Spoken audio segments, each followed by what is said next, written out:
श्रियकान्ताय कल्याणनिधये निधयेऽर्तिनाम् श्रीवेङ्कटनिवासाय श्रीनिवासाय मङ्गलम्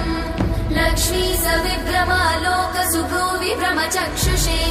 चक्षुषे सर्वलोकानां वेङ्कटेशाय मङ्गलम् श्रीवेङ्कटाद्रिशृङ्गाग्रमङ्गलाभरणाङ्गये मङ्गलानां निवासाय श्रीनिवासाय मङ्गलम्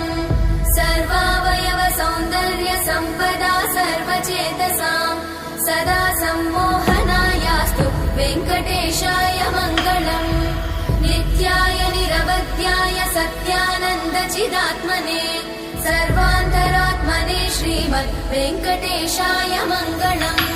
स्वतः सर्वविदे सर्वशक्तये सर्वशेषिने